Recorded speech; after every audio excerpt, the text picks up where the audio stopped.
Ken Williams, what's up, Ken? As the suck 12 turns. Hey, that's. By the way, Kenneth, I think you owe me an apology. Ken Williams, who actually is a cattle rancher, or was, now he's retired because he's a billionaire. Right. You owe me an apology on the Russell Westbrook trade. Because Ken Williams lost his ever-loving mind. But no one's going to disrespect me. Lost his mind on me. I'm not afraid to die. What I mean was like, you're like, sent me PMs like being like, dude, you don't know what you're talking about. I try to support this show, and I'm sick and tired of the Lakers winning everything. Jackass. You know when you read somebody's DM and it's violent and angry? Right. And you could just hear them in their words. Winning everything! Ain't ducking no smoke. Right? Like, that's the DM Ken Williams sent me. Like, how can you support that team? Well, I'm not a Laker fan, Ken. I'm a Bulls. Shut your mouth! You're a Laker fan. I hate you. The dynasty is not over. How dare you? Ken lost his ever-loving mind. Kiss my butt! Because I said, hey, the Westbrook trade was brilliant for the Utah Jazz. Not being a Utah Jazz fan, just as an outside perspective, I root for the shittiest team in the NBA, the Chicago Bulls. But I said, for the Utah Jazz, this is a great trade. Tons of cap space. You're good. No, you're not. Okay, fuck you. Don't you talk about my team. Like, just lost his shit. Yeah. And then today, the Utah Jazz took that Russell Westbrook trade, and they turned it into John Collins from the Atlanta Hawks. The Hawks. All that cap space from those godforsaken Lakers.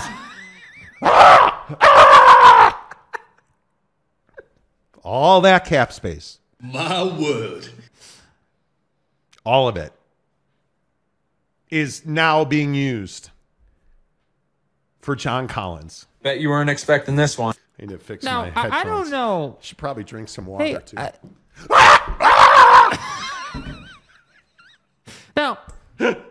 Now, was I the only one who wasn't surprised that the Jazz got John Collins today? I mean, I had never heard that the Jazz, I mean, I don't know anybody who may have said the Jazz were nobody would ever say anything stupid like the Jazz are the front runners for John Collins. The Monty Show. Some NBA sources who were telling me that the Jazz are considered the front runner for John Collins right now. But there are several issues around John Collins. Now, for obvious reasons, the Jazz want John Collins. His ability to shoot the three, his ability to play in the paint, his ability to rebound is very nice. The issue is he could be owed upwards of $90 million between this year and the next 2 years, plus a third-year option going forward on that contract the Atlanta Hawks gave him. The other issue is he's a defensive liability, which is a huge problem in this league. Yes, he does a lot of nice things offensively, but as a defender, he is a guy that struggles to guard the perimeter, and he's a guy that struggles to guard, frankly, other guys in the post with their back to the basket. John Collins is a defensive liability. That's a huge problem based on the fact that he's making $25 million a year in a deal that is likely to be this year and then 3 more, because I can't see him opting out of his deal at that point. Maybe he does, I don't know. But what are you willing to give up John Collins? Now, there's some things you really like about John. Obviously, his willingness and want to rebound is great. His ability to shoot the three is at a very high level, but he's lost in that Atlanta offense. But is John Collins an upgrade to Kelly Olynyk? Is John Collins, and this is because Kelly Olynyk's the guy that will lose minutes here if a John Collins trade is made. Is John Collins a guy you're comfortable playing next to Jared Vanderbilt? That's a big question, because John's struggles defensively are the polar opposite of Jared Vanderbilt's struggles. But offensively, they're completely different players as well. In that, John Collins can make a high percentage of three for his size. He's a guy that you would be attracted to, I think, if you're Danny Ainge. But how much of that deal are you willing to pick up? I mean, I like I said, no. What does it feel like? So, Monty, hey, Monty. Hey, Monty. What does it feel like to have, trust me, bro, come through for once? Because I know a squirrel finds a nut once in a while, right? Stay but hard. for you, Stay hard. it's been pretty regular. I mean, almost once a month at this point. There's something that comes out, and I just wanted to know, I mean, what's that like for you? Because it's pretty incredible. The Utah Jazz acquired John Collins from the Atlanta Hawks in exchange for Rudy Gay and a future second-round pick. And I say with the selection of Taylor Hendricks on Thursday, who can defend, because I really don't even care offensively at this moment because you've got that. Taylor Hendricks can defend the 2, 3, 4, and 5. And legit, I think 3, 4, 5. Yeah. He can switch on to 2s. This is a no-brainer. You're going to start Kessler at the 5, Collins at the 4, Larry Markkinen at the 3, and I think you are going to have a really nice rotation, 20-minute-a-night guy in Taylor Hendricks right out of the gate because he easily makes threes for the Jazz.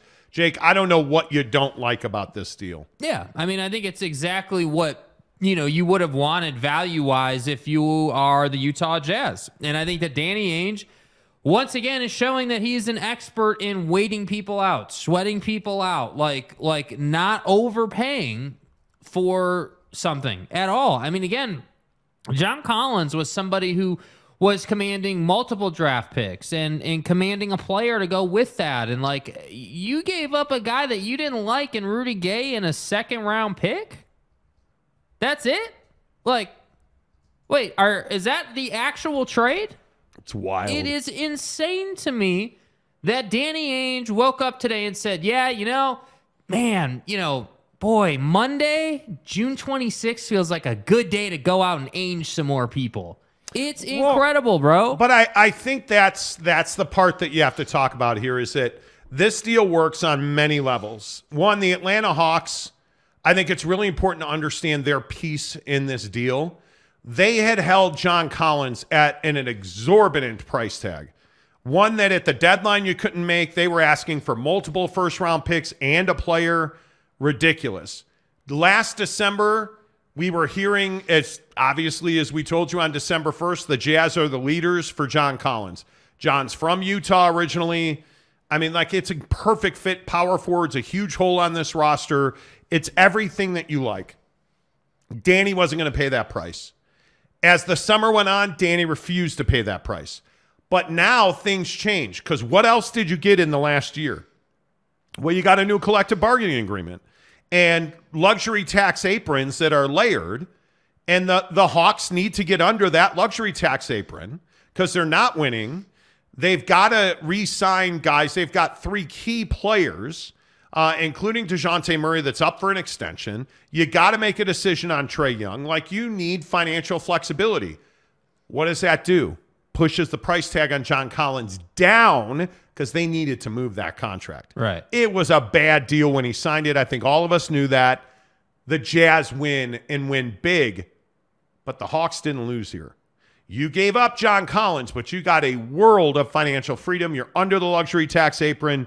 I think this is one of those rare situations, Jake, where it's a win-win for both teams, and I think John Collins is a great fit in Utah. Yeah, absolutely, and I think he's the guy that they've been looking for a minute. I think, Danny and, again, Justin Zanuck shouldn't be left out of this, obviously, but I think those two have a pretty good understanding of what they want to do here, and I think that's why you saw the patience level, because in the draft, that is, because I think it would have been easy to, as I said on draft night last week, that it would have been easy to just go ham in the draft and just overpay and just burn up these assets pretty quick. But what you come to understand, and I really think it kind of kicked in when Asur Thompson was drafted at 5th overall, I think it was. Yep, 4th and 5th. To the Pistons, I believe it was, and the Rockets, if memory serves. When the Twins were drafted, I think for Danny Ainge and the Jazz, you started to understand, okay, Whitmore's falling. We're going to have Hendricks here. Like, we're good. We are good. And at that point, you had no need to burn assets. So then at that point, the focus shifts. Okay, we're going to draft, Hendricks, George, and Sensabaugh, and we're going to go out and we're going to get John Collins. Well, and I think when you look at the needs that were addressed, and this is why I also think you look at Keontae George, and everybody wants to look past that pick. I am telling you, he may not be ready to be your franchise point guard. He will contribute. And I think that's the thing that stands out most to me, at least about this Utah Jazz team, is you drafted 2 guys and now traded for another who are ready to contribute at their own level.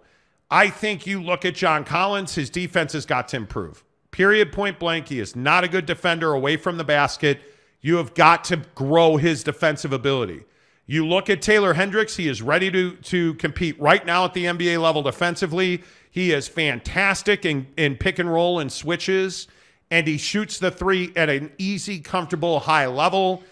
He's a guy that you can play 20 minutes. Let's see where Keontae George is. Let's see where he fits and exactly how many minutes he's able to earn. I think Summer League for those guys is going to be incredibly important. There's guys around this league that have got to show out in Summer League, the least of which, by the way, is Victor Wembanyama, but also don't forget about Chet Holmgren, who I would expect Chet Holmgren to really push Victor Wembanyama for the Rookie of the Year this year. I'm expecting that much out of Chet Holmgren in Oklahoma City. But I also think you look at a guy like a Taylor Hendricks, you would expect Taylor to play really well in Vegas and in Salt Lake City summer because he was a man amongst boys. You go and watch some of his defensive tape on YouTube. It is impressive, his ability to block shots. It is impressive, his ability to rim protect.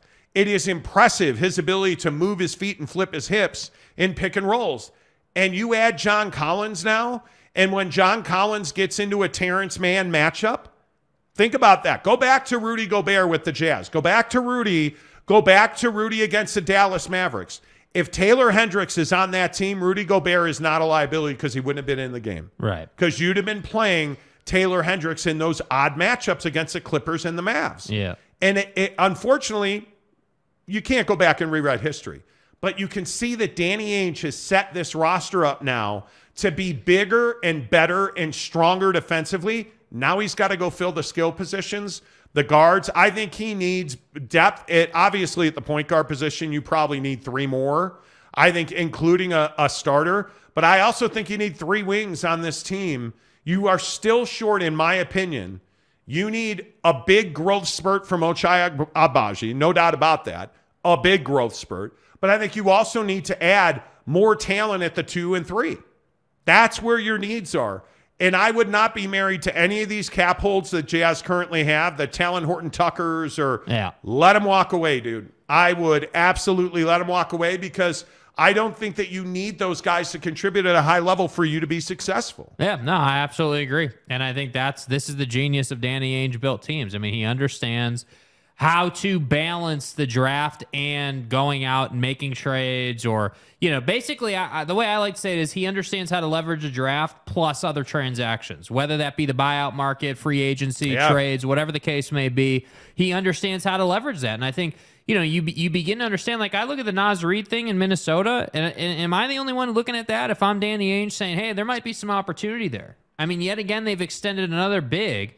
At some point, money runs out. At some point, maybe they have someone we're interested in. Like, I'm telling you, there are opportunities around this league.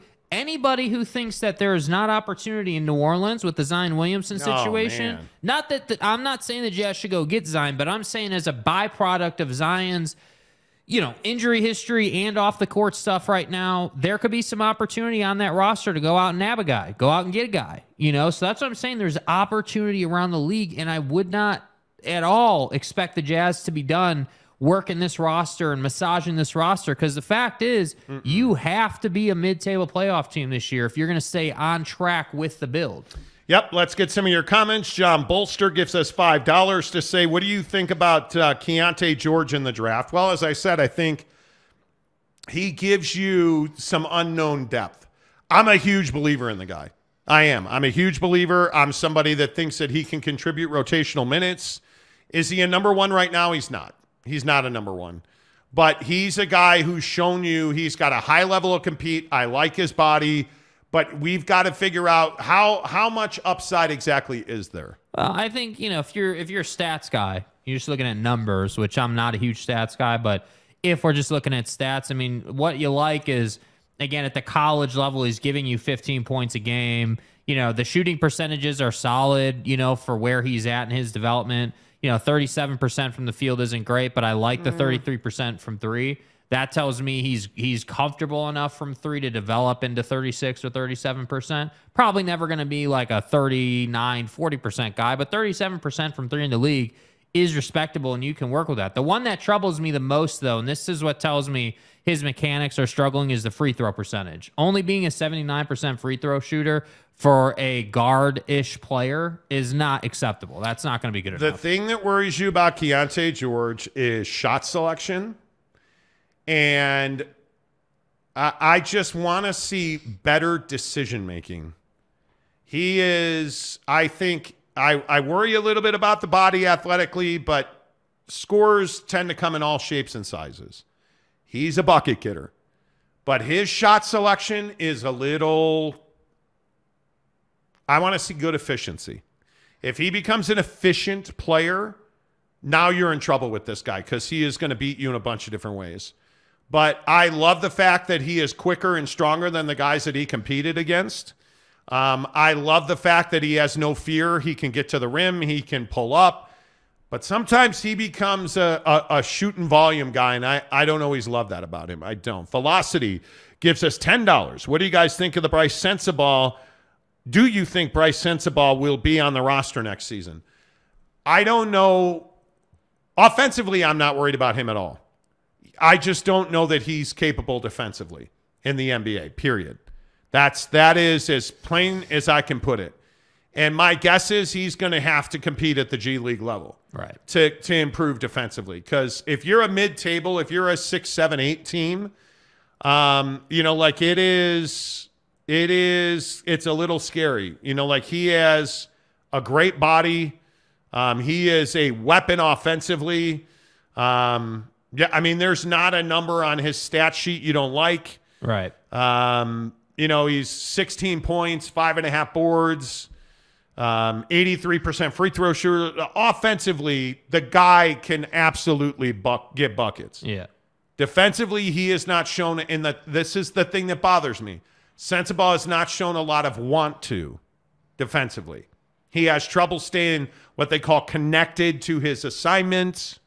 That worries you a little bit, especially in Utah, where the Utah Jazz have suffered under can't stay connected to their assignments. Yeah, I think the silver lining in Sensabaugh's struggles defensively, I think, is that if you could ever find a way to just make him a mediocre defender, now, he doesn't even have to be elite. Just be passable. Be good enough where it's not an issue every time you play. And then contribute offensively. Because the guy can absolutely get the job done offensively. Got a great post game, back to the basket all day, 1 foot fadeaway, turn over your right shoulder, turn over your, he can do all that. That's not a problem. He's 235 pounds at 6'6". I mean, the guy can bang with you. So that's what I'm saying. If you could just develop this kid in the next 2 seasons into a passable defender, someone who can just take the weakest guy on the other team and not worry about it, he's fine. Absolutely fine. Yeah, totally agree. Salty Drunk says John Collins is nothing special. Well, I mean, I think John Collins, anybody that can be a 15 to 17 points, 10 to 12 rebound guy, that guy can play on my team. Anybody that can shoot the three at a 38% clip at the power forward spot can be on my team. In this league, don't call what you want. That's really solid. he had a terrible year last year. Daz did the Atlanta Hawks. Wound up firing your coach, hiring Quinn Snyder, completely having to change the build of that team to play Quinn Snyder basketball. I don't care how you want to describe it. John Collins can play on my team. Yeah. Because he's somebody that plays in volume, and he's somebody who absolutely wants to get better. I mean, look at what he's done in the Celtics series that they end up losing. Again, game 6. 29 minutes, 16 points, 6 of 8, and 3 of 4 with 4 rebounds. Right? Yeah, dude. I mean, look at just listen to some of these 3-point lines in the playoffs. So game 6, 3 of 4. Game 5, 4 of 9. Game 3, bad night. 1 of 5, 1 of 9. Right? 1 of 9 from the field, 1 of 5 from 3. Yeah. Right? Before that, 2 of 6, and before that, 1 of 7. So, I mean, the guy is, hit and miss. Absolutely. But he's not a superstar, but I will say I do think he's the highest flying player you've had since Donovan Mitchell. Certainly explosiveness. John Collins has that all day. Well, and he's a dog, dude. Yeah. He likes to go to Boston and have his biggest games. Like, he is a guy that he may not be, the end result may not always be the best, but he is going to give you championship level effort every single games. trip. Yeah, he is going to give you championship effort every single trip. And I think when you look at what this team needed, the Jazz don't need special. They need job doers. Yes. They need guys, and specifically, this was one of the worst rebounding teams in the NBA last year. Facts. With Taylor Hendricks and John Collins and an ever-emerging and growing Walker Kessler, like, rebounding really should not be a problem on this team. Yeah. And I still maintain that, and I talked to a dude about Jordan Clarkson, and I'm telling you, he is not going to wear the Jazz uniform again. And I think there would have to be a stunning change for Jordan Clarkson to rejoin this team. I don't even know what that would be. Pack your shit. Let's go. But I think that it would be a stunning change. I think it just all comes down to money, man. Yeah. That's all it is. Yeah, I would agree. It would be a stunning change. But you're going to have to replace Jordan Clarkson. But I don't think it's going to be – I don't think Jordan Clarkson's going to be on the roster. I truly don't. Big news today out of Lakerland. We'll tell you about it next after this from the Advocates. I was involved in a hit-and-run accident. My chiropractor recommended me to the Advocates. They completely took care of everything. Now that my case has been settled, I feel like I can go back to my normal life, all thanks to the Advocates. The Advocates, UtahAdvocates.com, the best injury attorneys in the business. Guys, I tell you every single day on this show that the Advocates never ask you to pay them any money up front, ever. You don't pay the Advocates out of your own pocket, ever. Because you don't pay the Advocates unless and until they win your case. And I love that because that means you have no excuses not to get the best representation possible.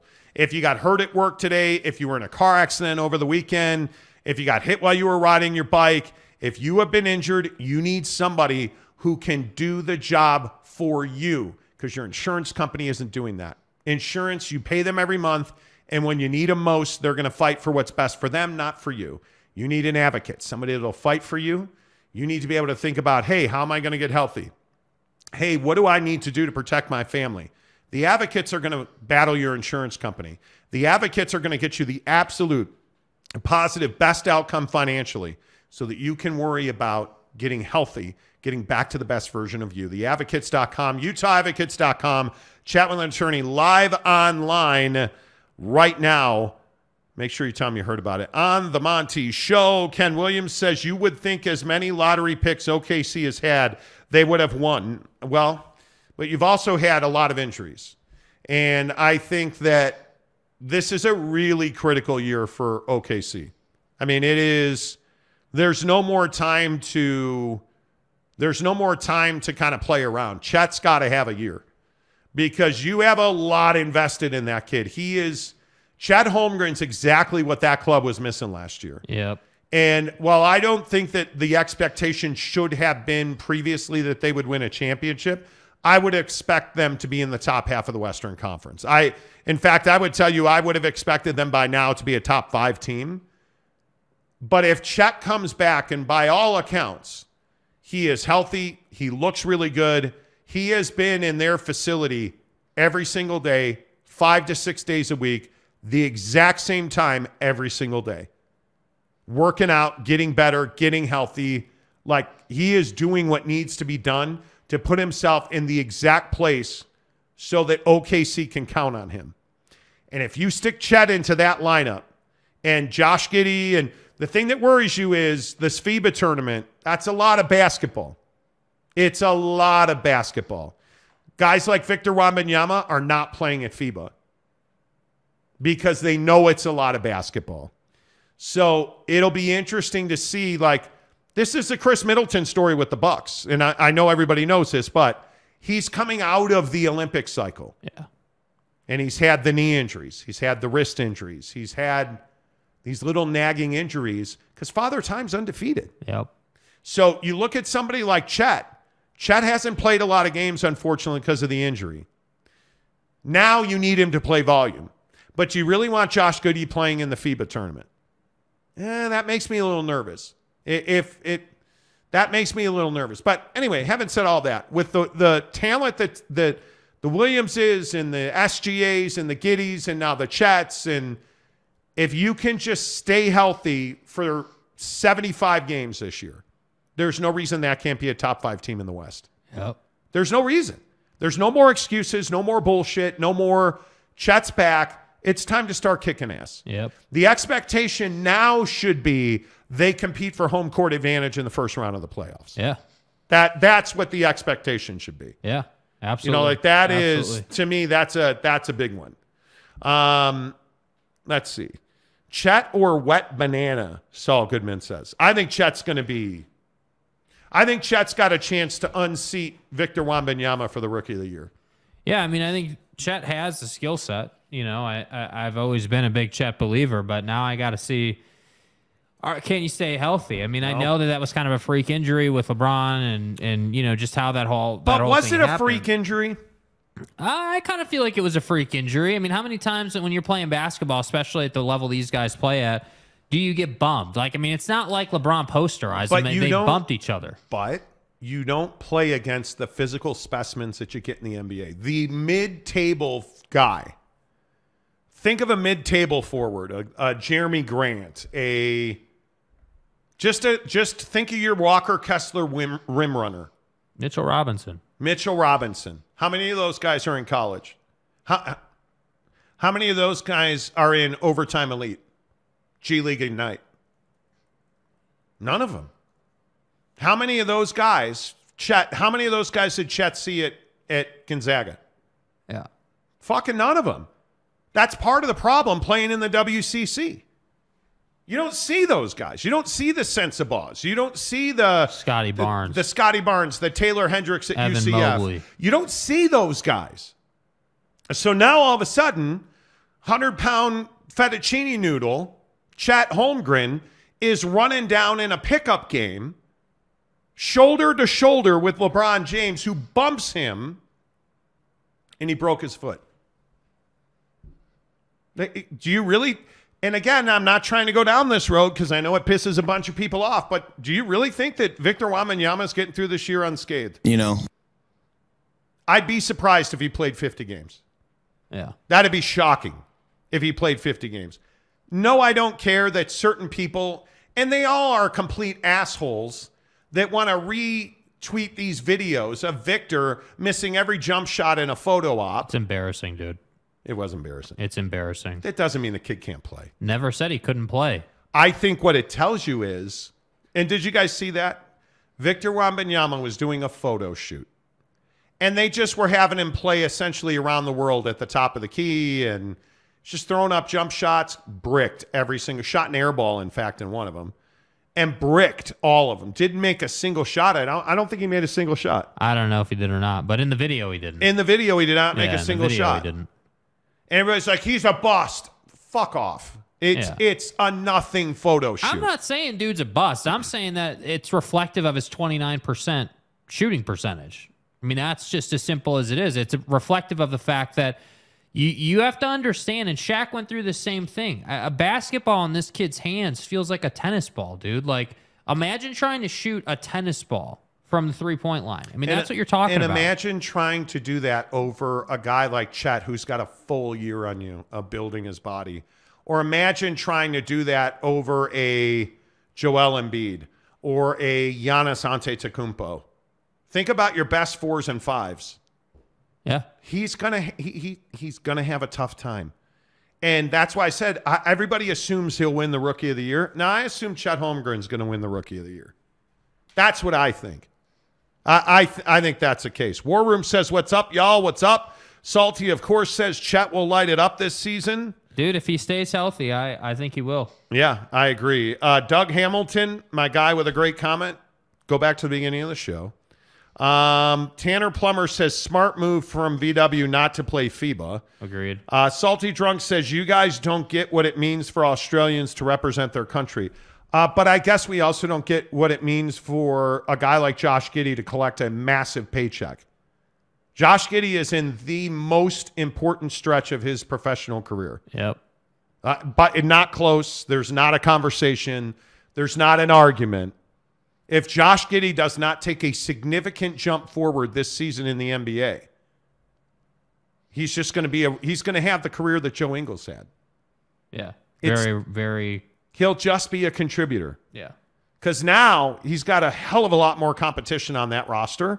And I'm not saying he's a bad player, but if he gets hurt or if he's tired and run down because he doesn't get rest, dude, you're in a really bad spot. I would really rather bad spot. Dude skip FIBA and play the Olympics. Yeah. Lopes fan Gabe says Chet equals sophomore of the year. Seriously. Facts. It's the Ben Simmons thing, man. Yeah. It's didn't Ben Simmons beat Donovan Mitchell for the Rookie of the Year? Yeah, because he didn't play at all his first year. Technically, his first year in a contract. Yeah. It's the exact same place Chet Holmgren's in. So we'll see. Jet Wayman says, I think Scoot will win Rookie of the Year in my opinion. I just think Chet is ready to go. Chet is ready to go. What do you guys make of this LA Lakers situation? Because we got to get to Dame as well. This situation with the Lakers is getting ugly now. As the Lakers burn. Absolutely the truth. And I think this is the biggest NBA story right now. So, of course, it's brought to you by TryDayTrading.com. TryDayTrading.com, your NBA partner here on the Monty Show. Anytime we talk the NBA or the Utah Jazz, you think TryDayTrading.com. And I'm telling you guys, with all the financial issues facing Americans these days, and really everybody in North America, because did you know no matter where you listen to the show in North America, TryDayTrading.com is your solution.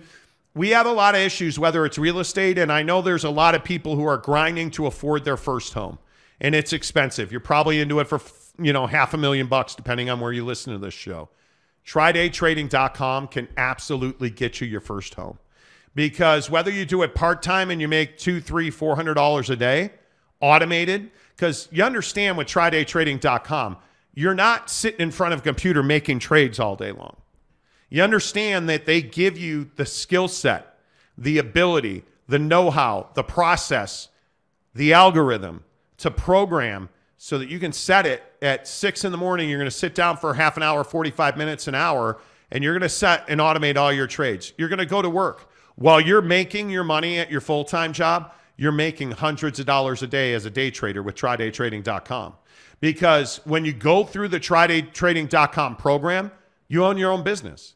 You come out of that with all of the weaponry you need to be the best day trader in the country. And the best part is when you finish their program, they're going to fund an account so you can start making live trades with their money.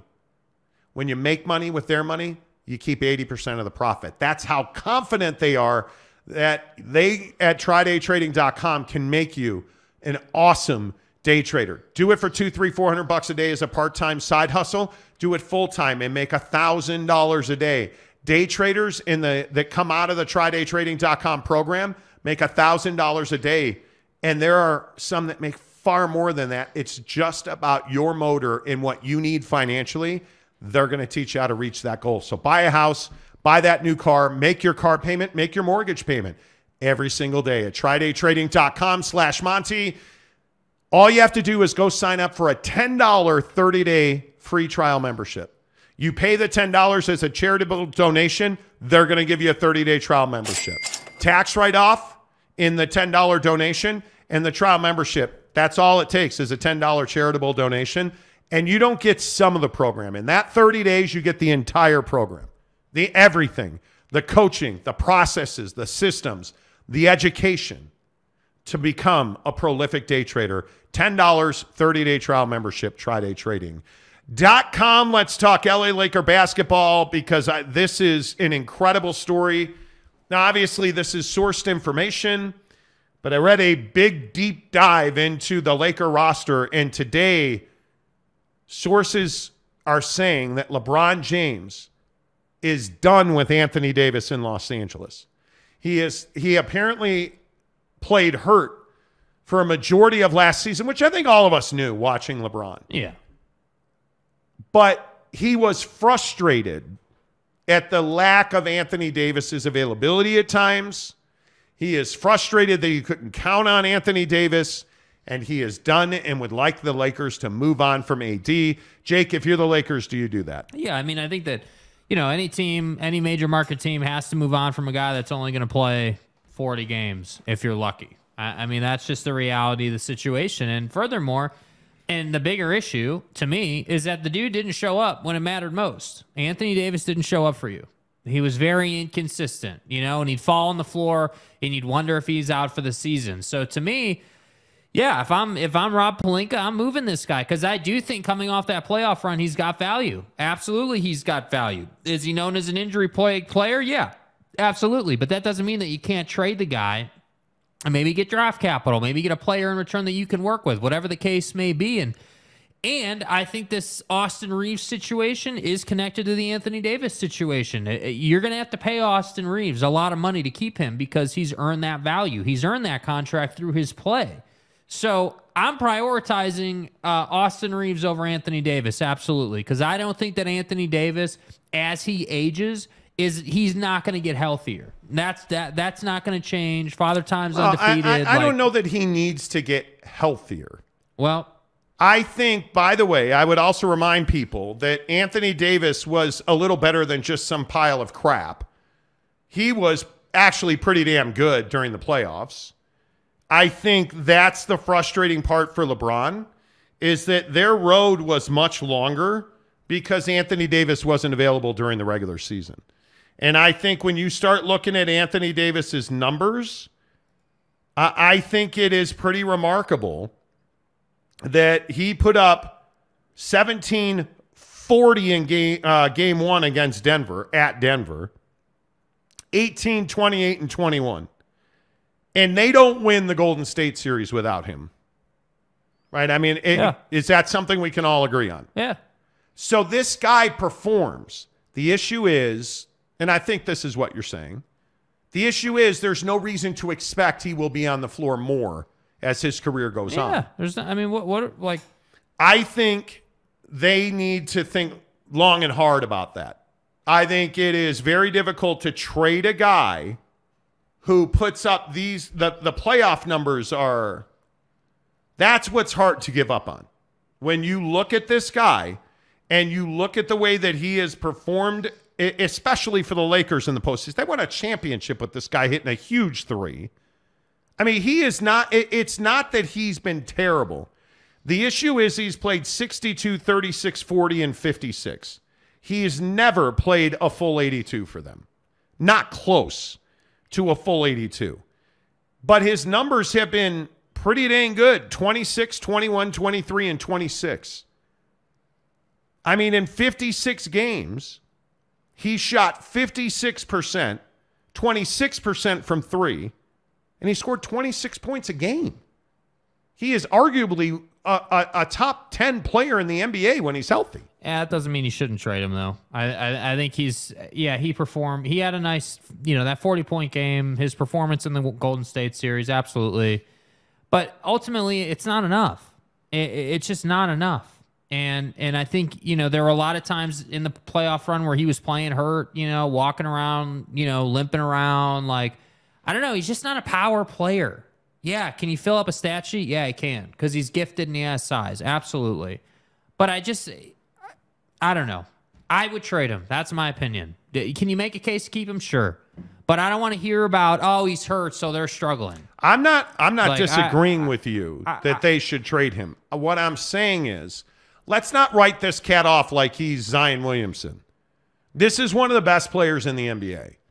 And I think the issue has been, and I'm struggling to say his dedication, because he worked really hard last summer, and it showed. I mean, he played 56 games. But the other question here that I think we always overlook, because the headline says LeBron's done with Anthony Davis. Right. Well, at what point are we done with LeBron? Never. At what point do we move on from LeBron? Well, I think that's the issue. LeBron James has not been, it's not like this cat's been wildly healthy himself since he got to LA. And there's this, I understand that people are like, well, it's LeBron James. He's one of the best players ever. But how long is it? Like, how long should we expect LeBron to be at the top of his game? Yeah, I mean, because he's on the clock. Yeah, there's no doubt about that. The difference is LeBron James can sit here and say, yeah, I've got rings, I've got this, I've got that, I'm the all-time scoring leader, I've done a bunch of stuff, and none of that means that you're as good now as you were then. But at least with LeBron, you can count on Bron playing 55 games this year and 56 the year before. Yeah, like he can play games. Okay, so wait, I just want to make sure we get this right. Anthony Davis played 56, and that wasn't enough. LeBron played 55, and you can count on him. The difference is he's not the reason they're winning. Anthony Davis is a secondary player that shows up sometimes. Come on. Anthony Davis, when he's on the floor. I mean, I can't believe you're evangelizing for this guy right now. I'm not evangelizing for him. I am saying it really bothers me that LeBron is just given a rubber stamp of, yeah, absolutely, LeBron James. Why LeBron is he given James. that stamp? Well, because he's had a better career. But we're not talking about career right now. We're talking about what's better for this year and the next 2 years for the Lakers. And I would tell you, they have almost no shot of getting Bronny. Okay, if I said, okay, who do you think will be healthier over the next 2 years? I think it's Anthony Davis. Man, we just disagree. Well, one, he plays on the floor. Two, what do you mean he plays on the floor? He's not a guy that's playing above the rim he's not all like the a time. high flyer guy. Yeah. And what is LeBron? How is LeBron getting hurt? Yeah. Yeah. It's one of those things where, and the other thing that worries you a little bit is LeBron relies on some quickness still to his game. Yeah. And I understand that his efficiency numbers have been pretty damn good. But again, listen, if they pick LeBron James over Anthony Davis, I totally understand it. Arguably the greatest player of his generation. Not even arguably. But I hope you understand the risk that is involved with leaning on LeBron James to be your best player. That's a huge risk for a cat that is 39 years old this season. He's 39 years old. The guy has played 1,421 career games. Nobody outruns Father Time. Yeah. Nobody. I don't think he sucks. I don't think he's washed. I don't think he's a bum. I have a lot of respect for LeBron. I told you specifically when you were being a cockface and saying you didn't want to go to the Laker game on Christmas. What did I tell you? We have to see LeBron before he retires. I respect the guy. I paid thousands of dollars to see him against Charlotte pass a ball to Dennis Schroeder in the corner who shot a brick to lose a game. I am glad I saw him. My biggest concern is it's going to end like it ended for Kobe, where we're going to get a knee injury, followed by an Achilles injury, followed by retirement. And that may happen. That may happen. You know, like it's just not. I have a lot of respect for LeBron. I have real reservations about building a team around him for the next 2 years. Okay. Well, that's your philosophy. If you're asking me who I'm taking Bron all day. I'm not. It ain't even a question.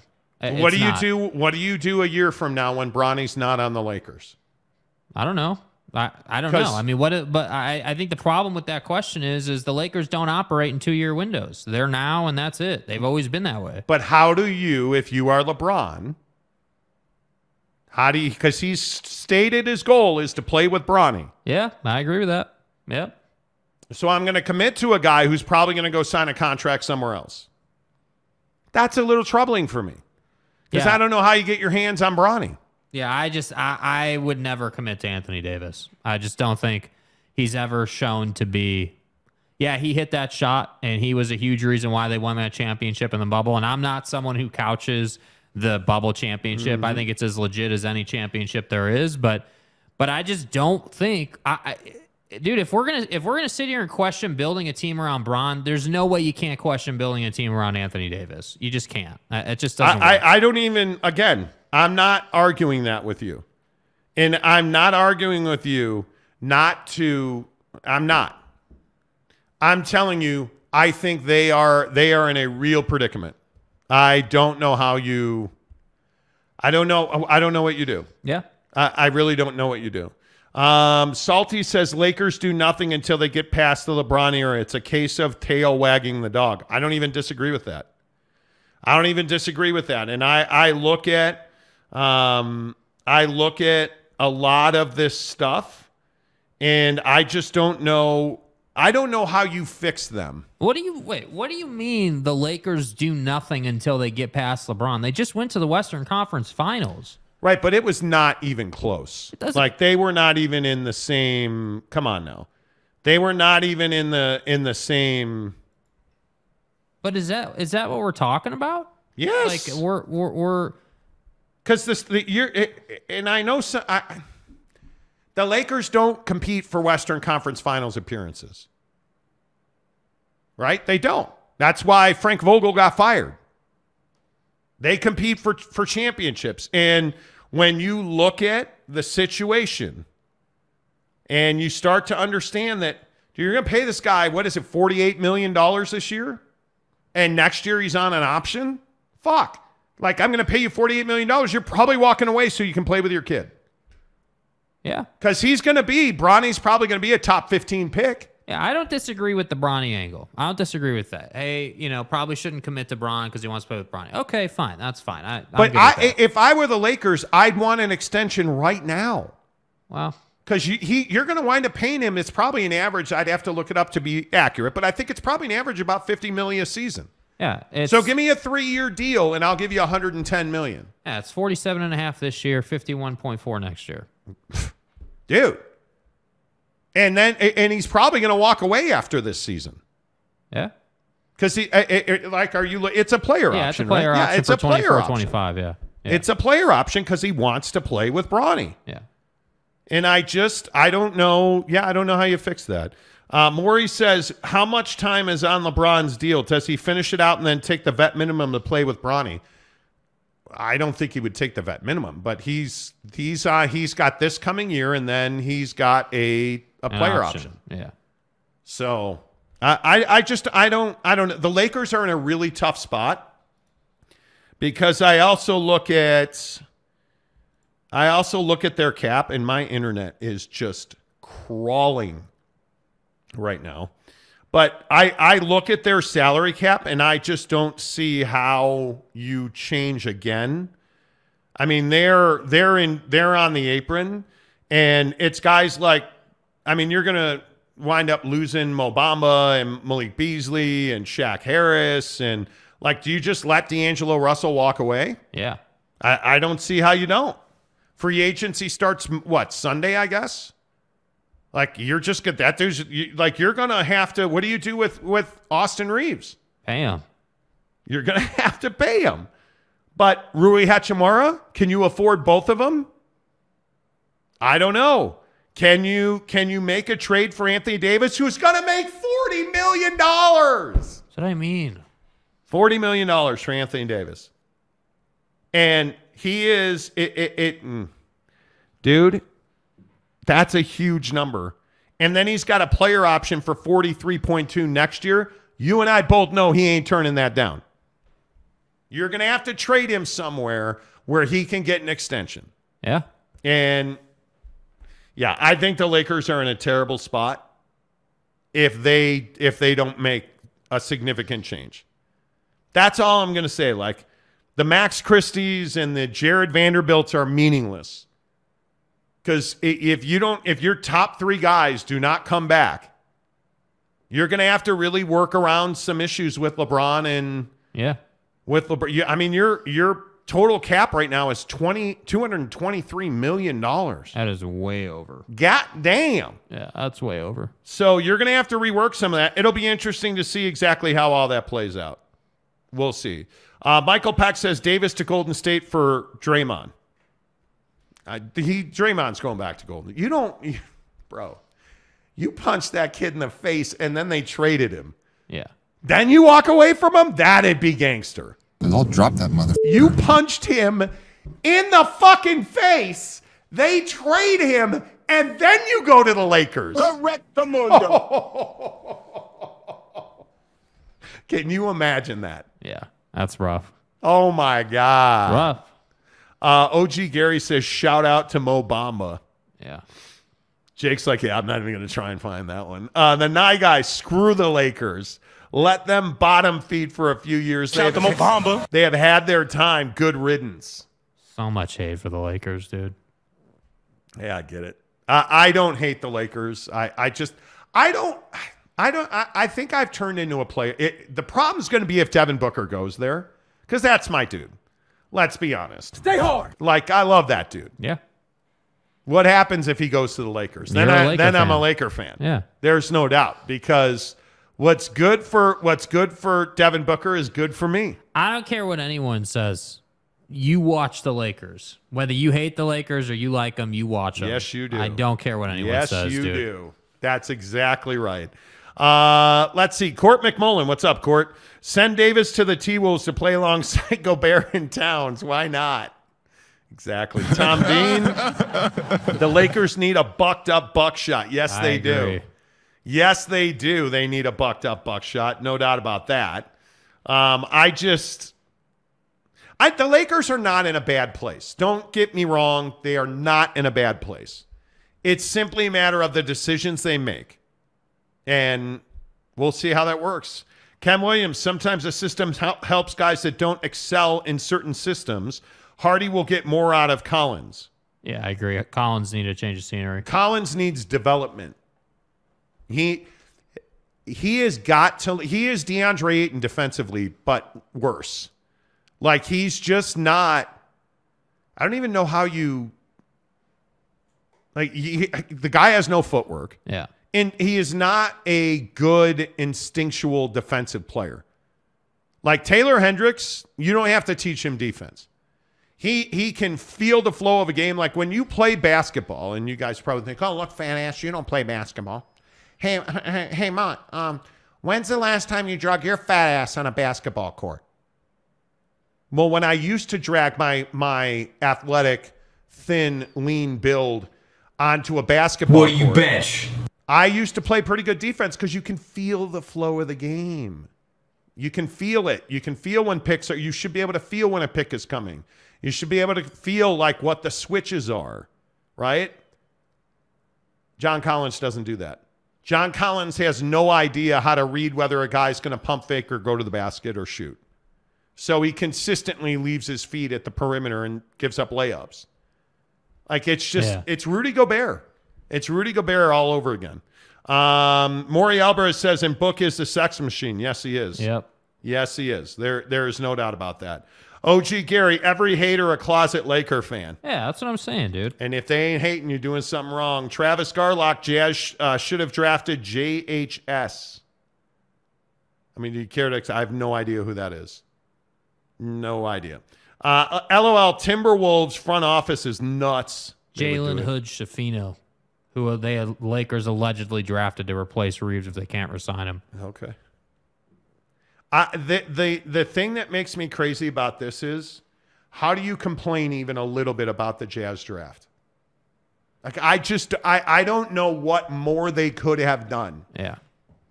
Taylor Hendricks is stud. That's a guy who can be in your starting lineup probably for 10 years. Like, he's for real. The thing that kills me is, I don't believe Jazz fans have ever seen Taylor Hendricks play. That's the only thing that I can come up with for people to make comments like they should have drafted some guy, anybody other than Taylor Hendricks. Have you seen the guy play? No. Because that's the only thing that I can come up with. No. You must not have. That's the only thing I can come up with. Godorov says fart noises, please, before budget cuts. Fart noises before budget cuts. I don't know what budget cuts you're referencing on this show, Grum. Yeah, we can't afford fart noises anymore. Yeah. We can't. Mike Maples, how many teams stay conservative this offseason because of next summer's salary cap changes? Well, I mean, there's not a lot of teams that are in trouble with the cap. I mean, Atlanta traded John Collins because of that. But I don't think teams will be conservative. Teams have too much opportunity to win. Yeah. It's what's so head scratching about the Suns keeping DeAndre Ayton. Like you just, there's no explanation for that. Nope. There's none. I mean, that'd be like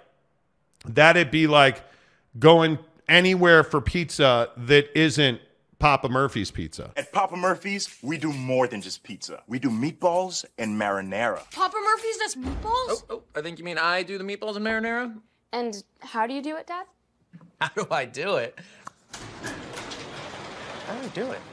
Oh, well, we do it with savory ground beef covered in tangy marinara. That's how, honey. At Papa Murphy's, we make great pizza. And don't forget the meatballs. Order now at papamurphys.com.